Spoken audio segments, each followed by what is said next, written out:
Oke, pertemuan kali ini kita akan membahas materi mengenai bentuk aljabar. Sebelum itu, di pertemuan pertama ini kita akan membahas pengertian dari bentuk aljabar dan unsur-unsur dari aljabar.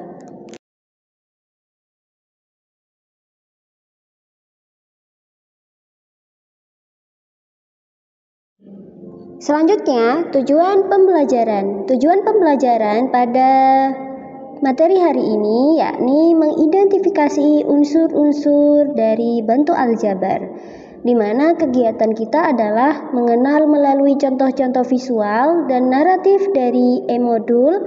Lalu ada latihan mengidentifikasi variabel, koefisien, konstanta, suku, serta membedakan suku sejenis dan tak sejenis. Selanjutnya, dilanjutkan oleh diskusi untuk membangun pemahaman kita mengenai konsep dasar bentuk aljabar.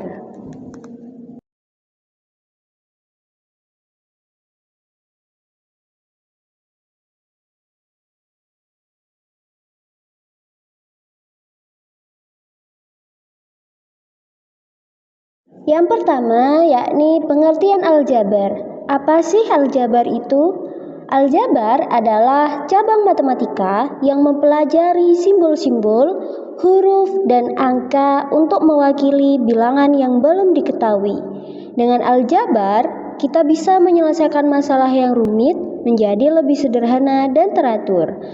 Aljabar tidak hanya digunakan untuk operasi matematika dasar, tetapi juga untuk mencari pola atau aturan tertentu untuk memecahkan masalah. Pentingnya aljabar dalam kehidupan sehari-hari, salah satunya aljabar itu sangat berguna dalam kehidupan sehari-hari. Contohnya untuk menghitung pengeluaran bulanan, menentukan jumlah barang yang harus dibeli, dan mengatur waktu dan jadwal kegiatan. Bagi santri di pesantren, aljabar dapat digunakan untuk membagi waktu antara belajar, mengaji, dan beristirahat. Selain itu, aljabar juga berguna dalam kehidupan seperti kegiatan memasak atau berbelanja kebutuhan harian pondok.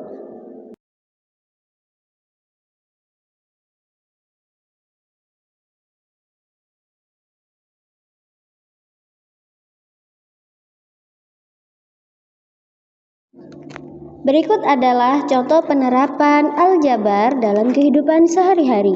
Yang pertama, jika harga suatu porsi nasi goreng adalah Rp6.000 dan Aisyah membeli X porsi, maka total yang harus dibayar Aisyah adalah, mari kita selesaikan. Harga satu porsi nasi goreng itu adalah Rp6.000 dan di sini Aisyah membeli X porsi. Maka total harga yang harus dibayar Aisyah adalah 6.000 dikali X. Contoh yang kedua, diketahui waktu belajar pagi adalah X jam. Waktu mengaji sore adalah 2 jam lebih lama dari waktu belajar pagi. Maka waktu mengaji sore adalah, mari kita pecahkan. Diketahui durasi belajar pagi itu adalah X jam dan durasi belajar sore hari yaitu 2 jam lebih lama dari belajar pagi.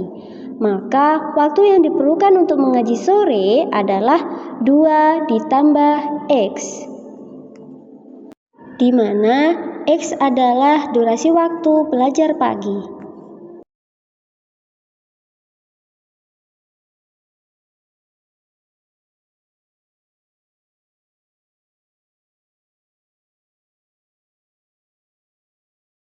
Oke, untuk mengenal lebih jauh apa saja unsur-unsur aljabar, perhatikan contoh berikut ya.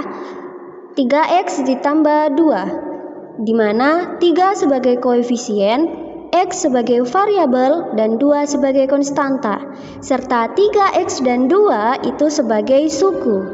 Kenapa sih 3 sebagai koefisien, X sebagai variabel, dan 2 sebagai konstanta, serta 3x dan 2 sebagai suku?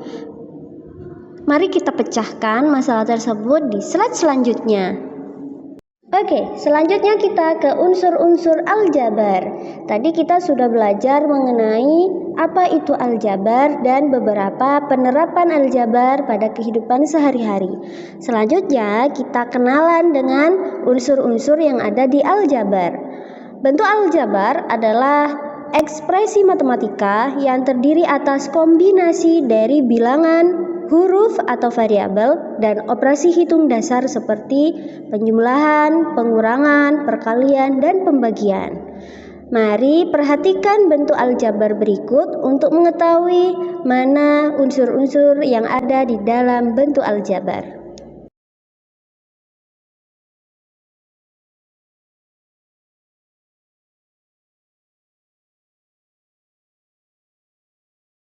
Yang terakhir ada suku. Suku itu adalah bagian dari bentuk aljabar yang dipisahkan oleh tanda penjumlahan atau pengurangan.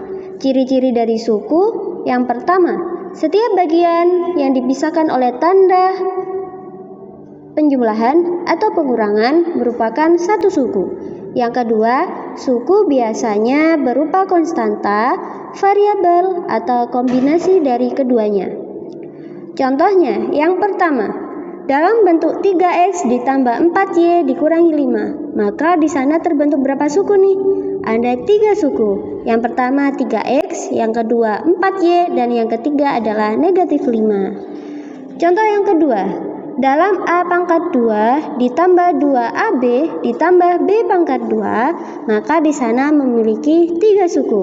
Suku-sukunya yaitu a pangkat 2, 2ab, dan b pangkat 2. Yang terakhir, dalam bentuk aljabar negatif x ditambah 7 dikurangi 4y ditambah z, maka jumlah suku-sukunya ada 4, yakni negatif x, 7, negatif 4y, dan z. Yang kedua ada koefisien. Apa sih koefisien itu? Koefisien adalah bilangan yang digunakan untuk mengalihkan variabel. Ciri-ciri dari koefisien ada 3, yaitu selalu berdampingan dengan variabel. Jadi koefisien itu selalu berdampingan atau bersama dengan variabel. Yang kedua, nilainya dapat berupa bilangan bulat, pecahan, atau desimal. Yang ketiga, jika suatu variabel tidak memiliki angka di depannya, maka koefisiennya dianggap 1 atau negatif 1, tergantung tandanya ya. Contohnya, yang pertama, dalam bentuk aljabar 4x, maka koefisien dari x adalah 4. Contoh yang kedua, dalam negatif 3y, nah di situ berarti koefisien dari y adalah negatif 3. Yang terakhir, dalam x pangkat 2 ditambah 2x ditambah 1, maka koefisien dari x pangkat 2 adalah 1. Kenapa kok 1? Karena jika suatu variabel tidak memiliki angka tadi, maka di depannya atau koefisiennya dianggap 1. Dan dari x, maka koefisiennya adalah 2.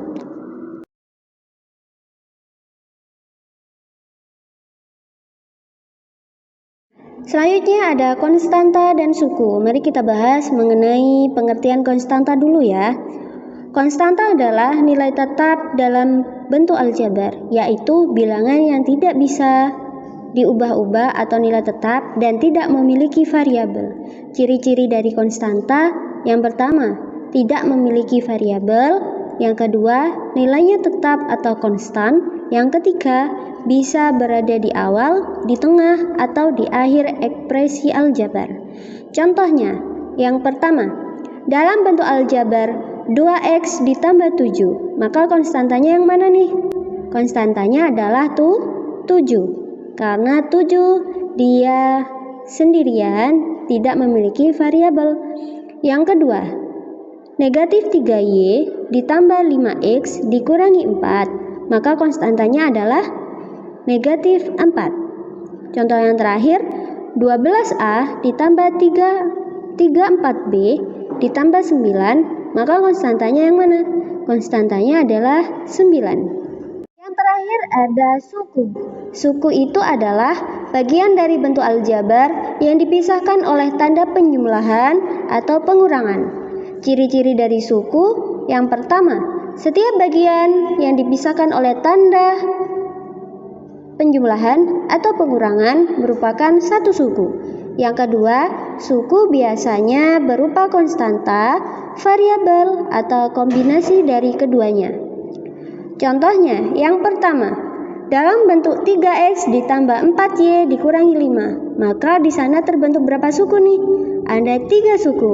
Yang pertama 3x, yang kedua 4y, dan yang ketiga adalah negatif 5. Contoh yang kedua, dalam a pangkat 2 ditambah 2ab ditambah b pangkat 2, maka di sana memiliki 3 suku.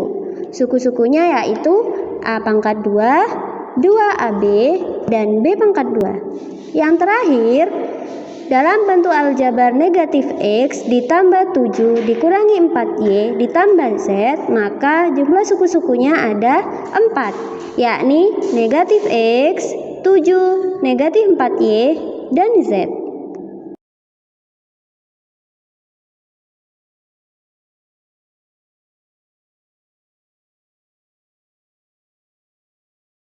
Oke, selanjutnya ada yang namanya suku sejenis dan suku tak sejenis. Apa sih yang dinyatakan suku sejenis dan tak sejenis? Jadi, suku sejenis adalah suku-suku yang memiliki variabel yang sama dengan pangkat yang sama pula. Ciri-cirinya, yang pertama, variabelnya sama. Yang kedua, pangkat dari variabelnya juga sama. Contohnya, 2x dan 5x. Nah, mereka dikatakan suku sejenis. Kenapa? Karena memiliki variabel yang sama dan pangkat dari variabelnya juga sama. Contoh yang kedua, negatif 3a pangkat 2 dan 7a pangkat 2 dikatakan suku sejenis. Kenapa? Karena memiliki variabel yang sama, yakni a, dan pangkat dari variabelnya juga sama, yaitu 2. Dari contoh-contoh ini sudah paham ya mana suku sejenis, apa yang dinamakan suku sejenis, dan ciri-cirinya dari suku sejenis. Selanjutnya ada suku tak sejenis. Nah, suku tak sejenis adalah suku-suku yang memiliki variabel berbeda atau memiliki pangkat variabel yang berbeda. Ciri-cirinya yang pertama, variabelnya berbeda. Yang kedua, pangkat dari variabelnya tidak sama. Atau variabelnya mungkin sama, tetapi pangkatnya berbeda. Maka suku tersebut masuk ke kategori suku tak sejenis. Contohnya, x dan y dikatakan suku tak sejenis karena variabelnya berbeda. Yang kedua, x pangkat 1 dengan x pangkat 2. Nah, dikatakan suku tak sejenis karena apa? Karena memiliki pangkat yang berbeda. Yang ketiga, 2x ditambah 5y ditambah 3x pangkat 2. Dikatakan semua sukunya tidak sejenis. Kenapa? Karena variabelnya berbeda. Mungkin ada yang sama, yakni 2x dan 3x pangkat 2, tetapi pangkat dari variabelnya itu tidak sama. Maka ketiga suku tersebut dikatakan suku tak sejenis.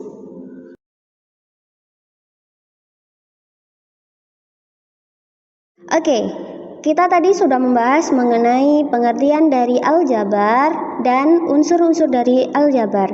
Berikut adalah rangkuman materi-materi yang sudah kita pelajari, mulai dari unsurnya, definisi, dan contoh-contohnya. Bisa dipahami ya?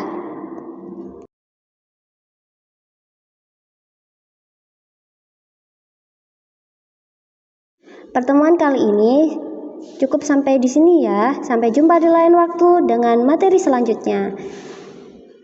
Kata-kata untuk hari ini, kamu bisa jika kamu mau dan kamu mampu jika kamu bersungguh-sungguh. Dadah, sampai jumpa di lain waktu.